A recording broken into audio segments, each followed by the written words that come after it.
Hello everyone, नमस्कार दोस्तों। मेरा नाम है आलोक वाजपेयी और आप सभी का स्वागत करता हूं आपके अपने चैनल आलोक सर जी के जीएस चैनल पर। बहुत बहुत स्वागत है। आप सभी लोग चैनल को सब्सक्राइब जरूर कर लीजिए ताकि हर एक क्लास का नोटिफिकेशन आपको जरूर मिले। और सेशन को स्टार्ट करने से पहले जितने लोग भी हमारे साथ यहाँ पर जुड़ रहे हैं वो सभी लोग एक बार सेशन को शेयर जरूर कर दीजिएगा। सबसे पहले हमारा ये टेलीग्राम ग्रुप है, आप यहाँ पर पीडीएफ प्राप्त कर सकते हैं। वाजपेयी सर जी के जीएस, यहाँ पर आप लोग पीडीएफ प्राप्त कर सकते हो। हर एक क्लास का यहाँ पर नोटिफिकेशन भी आपको मिलता है। तो जल्दी से फटाफट से जुड़ जाइए, हमारा टेलीग्राम ग्रुप है, इससे जुड़ जाइए। वाजपेयी सर जी के जीएस। दूसरा ये हमारा ऐप है, एप्लीकेशन।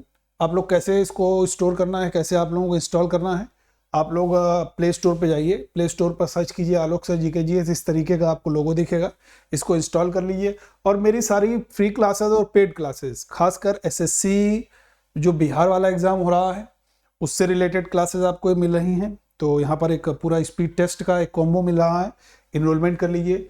और एसएससी सीजीएल और एसएससी जीडी की भी क्लासेस मिल रही हैं, तो फटाफट से इसमें यहाँ पर इनरोलमेंट जरूर कर लीजिएगा। तो आपको प्ले स्टोर पर जाना है, आलोक सर जी के जीएस ऐप डाउनलोड करके आप लोग यहाँ पर इनरोलमेंट कर सकते हो। पहला क्वेश्चन है आपके सामने, क्योंकि ये क्लास आप लोगों के बिहार के एग्जाम के लिए है, तो बिहार के एग्जाम में बहुत सारे क्वेश्चंस की प्रैक्टिस करेंगे और चारों के चारों विकल्पों के बारे में भी हम लोग चर्चा करने वाले हैं। सबसे पहले सवाल है, भारतीय मजदूर संघ की स्थापना किसके द्वारा की गई थी? तो देखिए, भारतीय मजदूर संघ जो है ये दत्तोपंत ठेंगड़ी के द्वारा ये भारतीय मजदूर संघ को स्थापित किया गया था। महात्मा गांधी की बात करते हैं तो 2 अक्टूबर 1869 को जन्म हुआ, पोरबंदर काठियावाड़, हम लोग जानते हैं। 30 जनवरी 1948 को इनकी मृत्यु हुई, कहां पर? नई दिल्ली के बिरला हाउस में। महात्मा गांधी जी के पुत्र अगर पूछे जाएंगे बायोलॉजिकल तो हम कहते हैं MDHR, मणिलाल गांधी, देवदास गांधी, हरिलाल गांधी, रामदास गांधी। और 5वें पुत्र बोले जाते हैं, दत्तक पुत्र बोले जाते हैं, औरस पुत्र बोले जाते हैं जमनालाल बजाज। लेकिन बायोलॉजिकल गांधी जी के 4 पुत्र हैं, याद रखना है, ठीक है। अगर सवाल पूछा जाएगा गांधी जी के द्वारा शुरू किया गया पहला आंदोलन, तब आपका आंसर क्या हो जाएगा? गांधी जी ने अपना पहला आंदोलन कौन सा शुरू किया था? असहयोग आंदोलन। चंपारण में उन्होंने भाग लिया, वो पहले से शुरू था। गांधी जी के द्वारा शुरू किया गया पहला आंदोलन चंपारण नहीं है, कौन सा है? असहयोग आंदोलन। दूसरा, गांधी जी पहली बार किस आंदोलन के दौरान हंगर स्ट्राइक पर बैठे? तो आंसर हो जाएगा अहमदाबाद मिल आंदोलन के दौरान। जेबी कृपलानी जब भारतीय राष्ट्रीय कांग्रेस के अध्यक्ष थे, तब जब भारत आजाद हुआ तब जेबी कृपलानी अध्यक्ष थे। सरदार वल्लभ भाई पटेल की बात करते हैं तो हम लोग जानते हैं भारत के पहले गृह मंत्री हैं, पहले उप प्रधानमंत्री हैं सरदार वल्लभ भाई पटेल। इनके दिवस को अभी हाल ही में मनाया गया 31 अक्टूबर को राष्ट्रीय एकता दिवस के रूप में। और इनको हम लोग कहते हैं भारत के जो एकीकरण है उसका एकीकरण का निर्माता भी बोलते हैं, एकीकरणकर्ता के रूप में भी जाना जाता है। क्वेश्चन नंबर नेक्स्ट है, निम्नलिखित में से कौन वारेन हेस्टिंग्स के समकालीन था? देखिए, वारेन हेस्टिंग्स बड़ा प्रसिद्ध व्यक्ति है और अगर कभी भी आपसे पूछा जाएगा बंगाल का पहला गवर्नर जनरल, तो आपका आंसर होना चाहिए Warren Hastings. Warren Hastings Bengal का अंतिम गवर्नर है और बंगाल का पहला गवर्नर जनरल है। और यह समकालीन था एशियाटिक सोसाइटी के संस्थापक विलियम जोन्स के। विलियम जोन्स की एक संस्था है, याद रखिएगा, एशियाटिक सोसाइटी विलियम जोन्स की संस्था है, ठीक है भाई। CF एंड्रूज, इनका पूरा नाम था चार्ल्स फ्रीर एंड्रूज और इनको दीनबंधु के नाम से जानते हैं।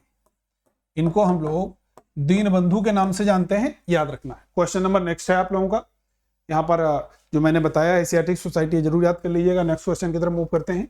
शिक्षा के ऊपर एक हंटर कमीशन आया था, वो हंटर कमीशन कब आया? एक कोड याद रखना, बहुत इंपॉर्टेंट है, बहार सेई हालिंसा, बहार सेई हालिंसा, ये कोड है, याद रखना है। बी से क्या होता है? बुड डिस्पैच कमीशन, डिस्पैच, ये भी शिक्षा का कमीशन। हा से हंटर कमीशन, रा से रैले कमीशन, से सैंडलर कमीशन और ई से इंचकेप कमीशन और हा से हार्टोग कमीशन, ली से लिंडसे कमीशन और सा से सार्जेंट कमीशन। ये सभी आपके शिक्षा के कमीशन, एक बार रिपीट किए दे रहा हूं, Wood dispatch, Hunter, Raleigh, Sadler, Inchcape, Hartog, Lindsay, Sargent. तो यहां पर 1882 का जो कमीशन है वो आपका ये है, हार्टोग नहीं हंटर। कौन सा? हंटर है। हम लोग जानते हैं, तो 1882 में आया है। वुड डिस्पैच 1854 में आया है, मैंने आपको बता दिया 1854 में आया है, ठीक है। 1902 में रेले आया है, 1929 में आपका हर्टोग आता है। तो ये आप लोगों को याद रखने हैं, ठीक है भाई। अब यहाँ पर 1885 बड़ा इंपॉर्टेंट डेट है, क्योंकि इंडियन नेशनल कांग्रेस की स्थापना हुई 1885 में। उस समय जो वायसराय है उसका नाम है लॉर्ड डफरिन, ठीक है भाई, याद रखना है। क्वेश्चन नंबर नेक्स्ट है, भारतीय सुदूर संवेदन संस्थान किस शहर में स्थित है? बड़ा इंपॉर्टेंट क्वेश्चन है, बहुत ध्यान से समझिएगा, जिसको हम अंग्रेजी में कहते हैं Indian institute of remote sensing. ये आपका कहां पर स्थित है भाई? देहरादून में स्थित है। देहरादून की बात की गई तो हम लोग जानते हैं उत्तराखंड की कैपिटल हो जाती है। देहरादून में राजाजी नेशनल पार्क है। देहरादून के हवाई अड्डे का नाम जॉली ग्रांट है, ठीक है भाई, याद रहेगा, जॉली ग्रांट है। और अगर पूछा जाएगा आपसे कलकत्ता, तो कलकत्ता के संस्थापक कौन है? जॉब चार्नक कलकत्ता के संस्थापक हैं। इसका नाम कोलकाता है। कोलकाता कब नाम रखा गया? 2001 में भैया नाम इसका कोलकाता हो गया। मुंबई के संस्थापक पूछे जाएंगे तो गेराल्ड ओंगियार को बताना है। गेराल्ड ओंगियार मुंबई के संस्थापक हैं। दिल्ली की बात करेंगे, इसको एनसीआर बनाया गया है 69वें संविधान संशोधन से। इसको नेशनल कैपिटल रीजन के रूप में बनाया गया है, याद रखना है। और दिल्ली के संस्थापक तोमर लोग थे, ये भी आप लोग याद रखिएगा। क्वेश्चन नंबर नेक्स्ट है, which of the following is not correct? निम्नलिखित में से कौन सा सही नहीं है? चाक के सामने लिखा है calcium carbonate CaCO3, horn silver के सामने लिखा है सिल्वर क्लोराइड AgCl, और मार्बल के सामने भी लिखा हुआ है कैल्शियम कार्बोनेट, और गैलेना के सामने लिखा हुआ है PbO2। बहुत ध्यान से समझिएगा। तो यहां पर कौन सा सही नहीं है, याद रखिएगा। चाक कहें, चूना कहें, सब कैल्शियम कार्बोनेट होता है, 100% सही है, ठीक है। गैलेना जो है ये शीशे का एक एस्क होता है जिसका सूत्र होता है PbS, तो ये वाला मिसमैच है, बाकी सब के सब सही हैं। तो आंसर क्या हो गया आपका? Galena. Galena is PbS and PbS is ore of lead, यानी कि शीशे का एस्क है। बाकी ये भी सही, ये भी सही, ये भी सही, ठीक है। आगे बढ़ते हैं, क्वेश्चन नंबर नेक्स्ट है, ब्राइट्स रोग किस शारीरिक अंग से संबंधित है? हम लोग जानते हैं जो ब्राइट्स रोग होता है ये रिलेटेड होता है बेसिकली किडनी से। किससे रिलेटेड होता है? किडनी से रिलेटेड होता है, याद रखना है। अब लीवर की बात करेंगे, मानव शरीर की सबसे बड़ी ग्रंथि, जो सबसे बड़ी ग्रंथि कहलाती है मानव शरीर की, वो आपकी लीवर कहलाती है। हृदय की बात करते हैं, ह्यूमन हार्ट 4 चैम्बर है, और एक रूमेटिक फीवर होता है। बहुत बार एग्जाम में पूछा गया है कि रूमेटिक फीवर जो है ये किस अंग से संबंधित है, तो आपका आंसर हो जाएगा हार्ट से संबंधित है, ठीक है। अगर पूछा जाएगा पाचन क्रिया कहां से शुरू हो जाती है, पाचन क्रिया, तो मुखगुहा से, वकल कैविटी से, मुख से पाचन क्रिया शुरू हो जाती है, याद रखना है। अब यहां पर ब्राइट्स रोग के बारे में कुछ जान लेते हैं। गुर्दे की बीमारियों का एक वर्गीकरण हम लोग कहते हैं ब्राइट्स।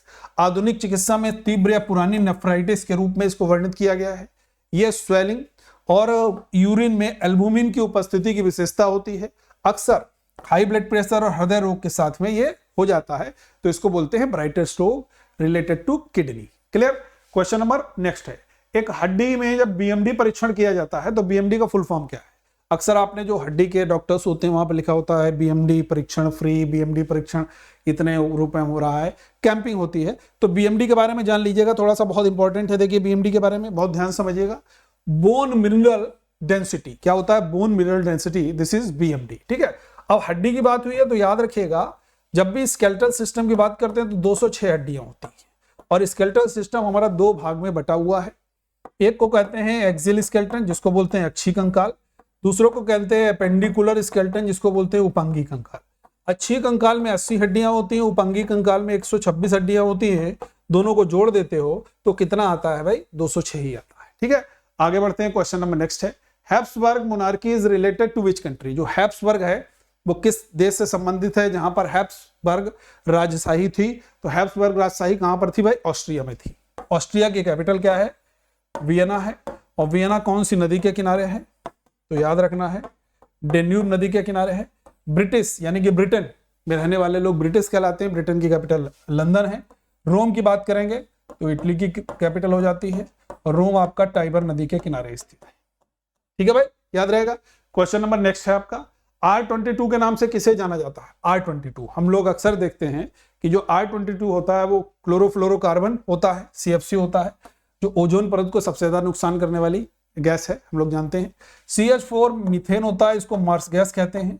ये बायोगैस का प्रमुख घटक होता है, और ये CNG का भी एक घटक होता है। CaCO3 अभी हमने बताया था कैल्शियम कार्बोनेट होता है, जिसको हम लोग चूना, खड़िया, चौक कुछ भी कहते हैं। और ये आपका सिल्वर नाइट्रेट होता है, हमने बताया जो वोटिंग में जो इंक प्रयोग की जाती है वो आपकी सिल्वर नाइट्रेट होती है, बता चुके हैं हम आपको। लाल दवा के रूप में किसको जानते हैं? अक्सर लाल दवा की बात जब भी की जाएगी तो एक केमिकल नेम निकलता है पोटेशियम परमैंगनेट। पोटेशियम परमैंगनेट मतलब KMnO4 हो गया, इसको हम लोग लाल दवा कहते हैं। ठीक है भाई। CaCl3 जो है ये क्लोरोफार्म होता है। NaCl ये खाने वाला नमक होता है, याद रखना है। क्वेश्चन नंबर नेक्स्ट है, अधिकतम पोषक तत्व रक्त में कहां से अवशोषित किए जाते हैं? जो हमारे अधिकतम जो पोषक तत्व हैं वो ब्लड में कहां से अब्जॉर्ब किए जाते हैं? तो याद रखना है कि जो हमारी स्मॉल इंटेस्टाइन होती है वहां से अवशोषित किए जाते हैं, स्मॉल इंटेस्टाइन से। ठीक है। अब देखिए, जब भी ब्लड की बात करते हैं तो कहते हैं ब्लड क्या है? एक ऊतक है। कैसा ऊतक है? एक तरल है, एक संयोजी है, तो यानी कि एक तरल संयोजी ऊतक होता है। पीएच वैल्यू कितनी होती है? 7.4 इसकी पीएच वैल्यू होती है। इसके कंपोनेंट कितने होते हैं? याद रखना है, एक कंपोनेंट हो गया आरबीसी, दूसरा कंपोनेंट हो गया डब्ल्यूबीसी, तीसरा हो गया प्लेटलेट्स और फिर हो गया प्लाज्मा।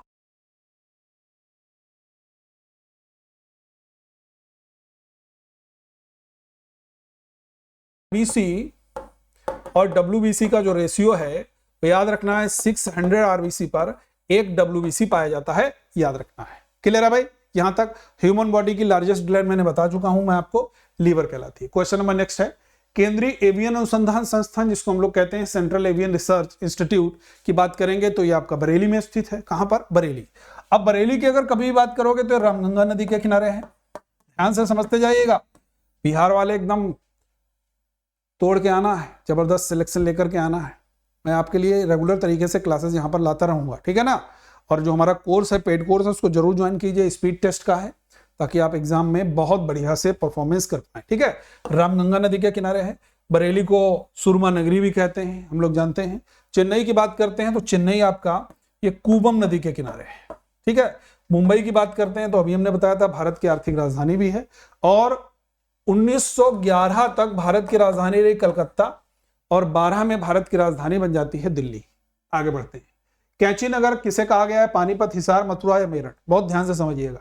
जो कैंची नगर कहते हैं, कैंची नगर कहते हैं, क्रांति नगर कहते हैं, वो सब हम लोग मेरठ को कहते हैं, दोनों को।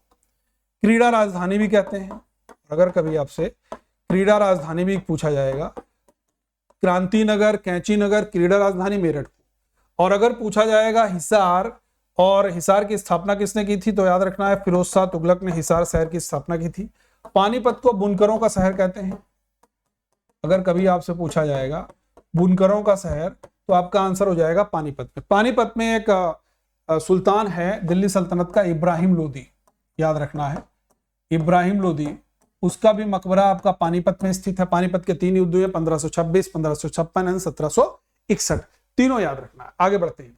दक्षिण अमेरिका की सबसे बड़ी और विश्व की सबसे बड़ी नदी कौन सी है? देखिए याद रखिएगा, हम लोग कह देते हैं यार विश्व की एक सबसे लंबी, और फिर कहते हैं सबसे बड़ी, सबसे लंबी और सबसे बड़ी।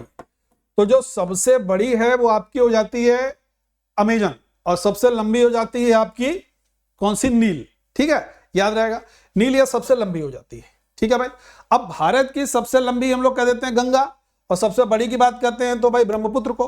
कांगो नदी जो है ये आपकी विषुवत रेखा को 2 बार काटती है। इसका एक दूसरा नाम भी है, उसका नाम कहते हैं जायरे, यानी कि इसका एक दूसरा नाम जायरे है। नील नदी को मिस्र का वरदान कहते हैं। ब्रह्मपुत्र नदी पर भारत का सबसे बड़ा नदी द्वीप जिसको हम लोग कहते हैं माजुली, ये भी स्थित है। और भारत का सबसे छोटा नदी द्वीप उमानंद, ये भी ब्रह्मपुत्र पर स्थित है। तो दोनों याद रखना है।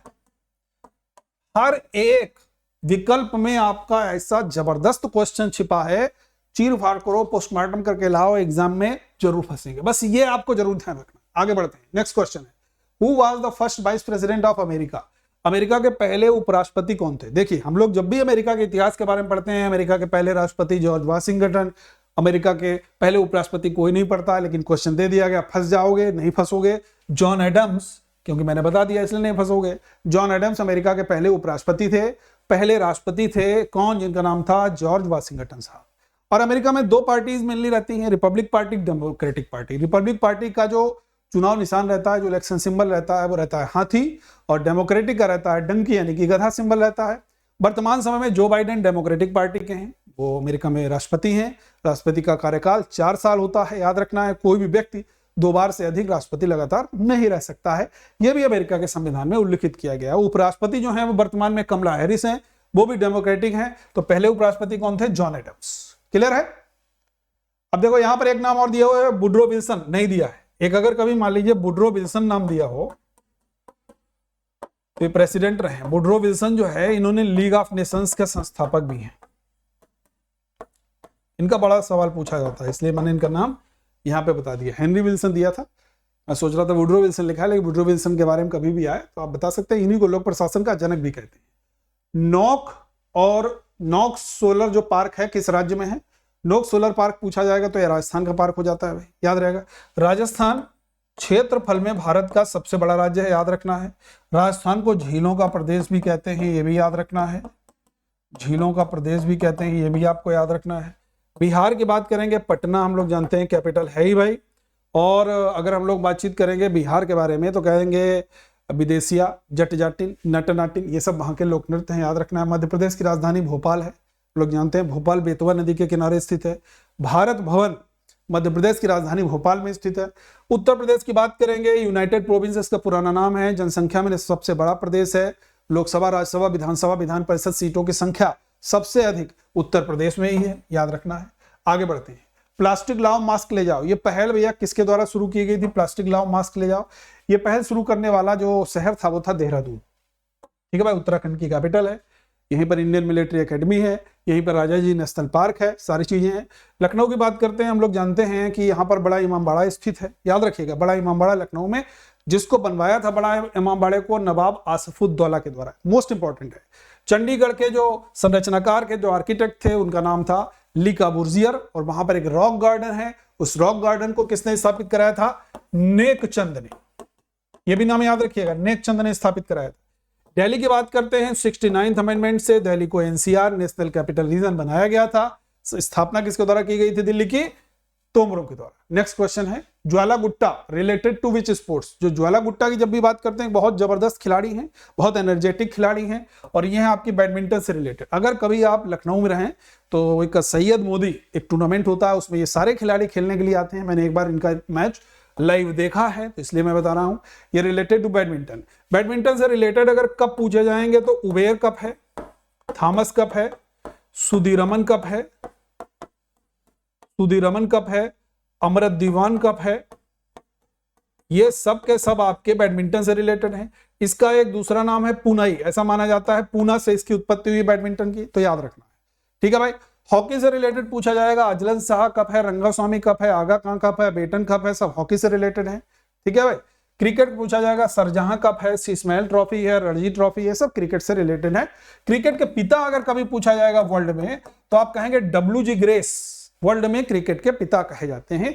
इंडिया में क्रिकेट के पिता की बात करते हैं तो रणजीत सिंह जी क्रिकेट के पिता इंडिया में कहे जाते हैं। आगे बढ़ते हैं। नेक्स्ट क्वेश्चन है, आशा पेय ये किस राज्य के द्वारा लॉन्च किया गया? आशा पेय जो लॉन्च किया गया है भाई हरियाणा के द्वारा। हरियाणा की स्थापना की बात करेंगे 1966 में। हरियाणा का सबसे जो नवीन जिला बना था उसका क्या नाम था? चरखी दादरी। याद रखना, हरियाणा के लगभग बहुत सारे डिस्ट्रिक्ट जो हैं वो एनसीआर के तहत आते हैं, याद रखना ये बात। आगे बढ़ते हैं। राजकुमार राव एक फिल्म कलाकार हैं, इनको भाई किसने अपना ब्रांड एम्बेसडर बनाया था? तो सिस्का ने। सिस्का हम लोग जानते हैं, Syska bulb, Syska tube, Syska light, ये सारी की सारी जो है, तो राजकुमार राव को ब्रांड एम्बेसडर बनाया है सिस्का ने। ठीक है, आगे बढ़ते हैं। नेक्स्ट क्वेश्चन है, बरबुडा की कैपिटल कहां है? नासाउ, वियना, सेंट जॉन्स या एरेवान? देखिए बरबुडा की कैपिटल की बात करेंगे तो देखिए सेंट जॉन्स हो जाती है बरबुडा की कैपिटल। वियना ऑस्ट्रिया की है, बहामास की नसाउ है। आर्मीनिया अगर पूछा जाएगा, आर्मीनिया, तो आर्मीनिया की कैपिटल भाई आपकी एरेवान हो जाती है। ठीक है, वियना जो है ऑस्ट्रिया की, और बहामास की जो कैपिटल है वो नसाउ हो जाती है। अगला सवाल है भाई, इनमें से किस भारतीय राज्य में अंतरराष्ट्रीय सीमा नहीं है? किस भारतीय राज्य में अंतरराष्ट्रीय सीमा नहीं? बहुत ध्यान से समझिएगा। सिक्किम। सिक्किम एक ऐसा राज्य है जो अंगूठे के आकार का है। इसकी सीमा नेपाल, चाइना और भूटान 3 देशों से स्पर्श करती है। कैपिटल इसकी गंगटोक है, याद रखना है। ठीक है, और बिहार नेपाल से भी टच होता है, हम लोग जानते हैं। और राजस्थान में पाकिस्तान से टच होता है, लेकिन हरियाणा से किसी भी अंतर्राष्ट्रीय सीमा को स्पर्श नहीं करता है। और अब हम जान लेते हैं भारत के 5 राज्य और 2 केंद्र शासित प्रदेश हैं। 5 राज्य हैं और 2 केंद्र शासित प्रदेश जिनकी सीमा कोई भी अंतर्राष्ट्रीय सीमा को स्पर्श नहीं करती है। ठीक है, याद रखना है। राज्यों में हरियाणा है, मध्य प्रदेश है, झारखंड है, तेलंगाना है, छत्तीसगढ़ है। इन सभी को हम लोग कह सकते हैं एक लैंडलॉक्ड स्टेट्स कह सकते हैं, क्योंकि इनकी कोई भी सीमा जो है वो नहीं लगती है किसी भी अंतर्राष्ट्रीय सीमा से। और 2 यूनियन टेरिटरी दिल्ली और चंडीगढ़, इनकी भी सीमा कोई भी अंतर्राष्ट्रीय सीमा से स्पर्श नहीं होती है, याद रखना। ठीक है, नेक्स्ट क्वेश्चन है तीरथगढ़ जलप्रपात कहाँ स्थित है भाई? तीरथगढ़ जलप्रपात की बात करेंगे तो ये आपका स्थित हो जाता है छत्तीसगढ़ में। कहां पर? छत्तीसगढ़ में। अगर कभी आपसे एक जलप्रपात पूछा जाएगा हुंडरू, तो आप कहेंगे ये स्थित है, बहुत एग्जाम में पूछा गया है, बिहार में तो बहुत पूछा गया है, सुवर्णरेखा नदी पर है और ये रांची शहर इसी किनारे, सुवर्णरेखा किनारे हुंडरू जलप्रपात। ठीक है भाई, याद रखना है आप लोगों को, क्लियर है? आगे बढ़ते हैं। यहाँ पर देख सकते हो आप लोग इंद्रावती टाइगर अभ्यारण्य छत्तीसगढ़ में है, कान्हा जो है मध्य प्रदेश में है, पलामू आपका झारखंड में है, याद रखिएगा। आगे बढ़ते हैं। भारत के बिस्मार्क, जो भारतीय बिस्मार्क या भारत के बिस्मार्क किसको कहा जाता है? तो हम लोग जानते हैं भाई ये वल्लभ भाई पटेल साहब। वल्लभ भाई पटेल हमारे देश के पहले गृह मंत्री, पहले उप प्रधानमंत्री, इनको कहा जाता है। भारत का हम लोग कहते हैं रियासतों के जो विलय हुआ उसमें भी महत्वपूर्ण योगदान, और जो एकीकरणकर्ता के रूप में जानते हैं। केबी हेडगेवार जो हैं वो आरएसएस के संस्थापक हैं, केशवराव बलराम हेडगेवार के नाम से इनको हम लोग जानते हैं। और गुरु जी के नाम से हम लोग जानते हैं एमएस गोलवलकर को, गुरु जी के नाम से।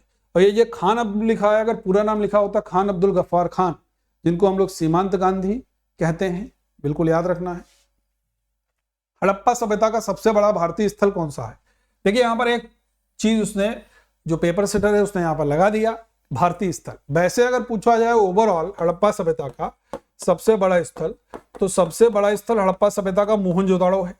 लेकिन चूंकि भारतीय पूछा गया है तो भारतीय जो है सबसे बड़ा स्थल वो आपका राखीगढ़ी हो जाता है। राखीगढ़ी कहाँ गया भाई? ये हरियाणा का राखीगढ़ी हो जाता है, याद रखना है आपको।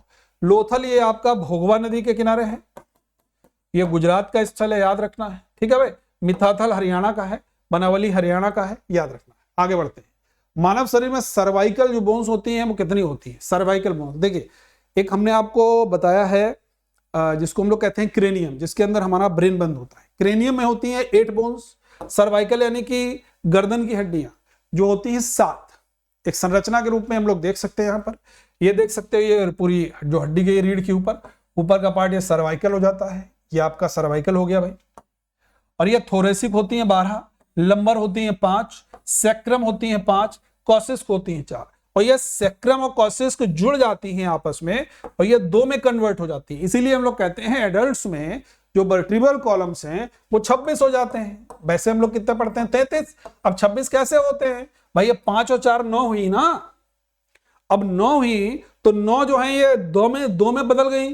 जो 9 जो हड्डियां थी वो 2 में बदल जाती हैं, तो सीधी सी बात है यार 26 बचती हैं।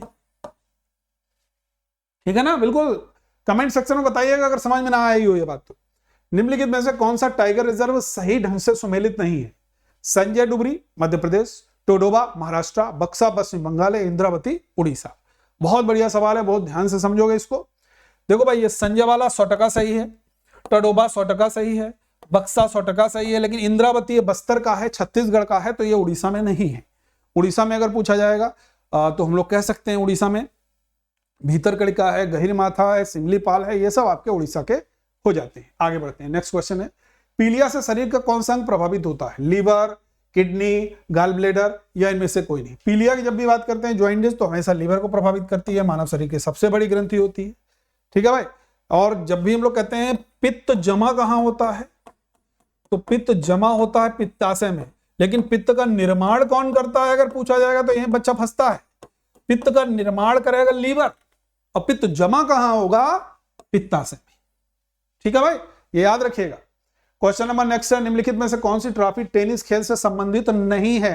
टेनिस खेल से तो देखो यहां पर अभी हमने बताया था थॉमस कप, उबेर कप, ये सब आपके बैडमिंटन से, बाकी Hoffman Cup, Davis Cup, Fed Cup, ये सब आपके टेनिस से रिलेटेड है। टेनिस में ग्रैंड स्लैम याद रखना है, सबसे पहले ऑस्ट्रेलियाई ओपन होता है, फिर आपका फ्रेंच ओपन होता है, फिर आपका विंबलडन होता है, सबसे लास्ट में यूएस ओपन होता है। ये क्रम है, ये आपको याद रखना है। नेक्स्ट क्वेश्चन है भाई, लोकसभा और राज्यसभा का संयुक्त अधिवेशन कौन बुलाता है? संयुक्त अधिवेशन की बात हुई है तो संयुक्त अधिवेशन का आर्टिकल जरूर याद रखना 108। संयुक्त अधिवेशन जो है वो बुलाएगा कौन? राष्ट्रपति महोदय बुलाएंगे। कौन बुलाएंगे? राष्ट्रपति महोदय। अध्यक्षता कौन करेगा अगर पूछा जाएगा संयुक्त अधिवेशन की? तो अध्यक्षता करेगा लोकसभा स्पीकर। ये पॉइंट आपको याद रखना है, ठीक है। नेक्स्ट क्वेश्चन है भाई, जिला न्यायाधीश की नियुक्ति का प्रावधान कौन से आर्टिकल में? डिस्ट्रिक्ट जज। डिस्ट्रिक्ट जज की नियुक्ति का प्रावधान इसमें हो नहीं सकता, इसमें हो नहीं सकता, बचता है ये और ये बिल्कुल भी नहीं होगा क्योंकि इसमें संचित निधि है। तो आंसर क्या हो जाएगा? 233। क्यों? देखो 266 में भारत की संचित निधि का प्रावधान दिया गया है, 266 में। आर्टिकल 226 में जो है वो हाईकोर्ट 5 प्रकार की रिट जारी करता है और आर्टिकल 32 से सुप्रीम कोर्ट जो है ये 5 प्रकार की रिट जारी करता है, ठीक है भाई, याद रहेगा। नेक्स्ट क्वेश्चन है, संयुक्त राष्ट्र संघ के मूल सदस्यों की संख्या क्या थी? हम लोग यहां पर यूएनओ के बारे में थोड़ा सा जानते हैं। यूएनओ की स्थापना 24 अक्टूबर 1945 को हुई थी, सभी लोग जानते हैं। United Nation Organisation Day every year celebrate किया जाता है 24 अक्टूबर को, और इसके जो मूल सदस्य थे उनकी संख्या थी भाई 51। वर्तमान में हम लोग जानते हैं 193 है। हेडक्वार्टर कहां पर है? न्यूयॉर्क में है। न्यूयॉर्क कौन सी नदी के किनारे है? तो आप कहेंगे यार हडसन नदी के किनारे है।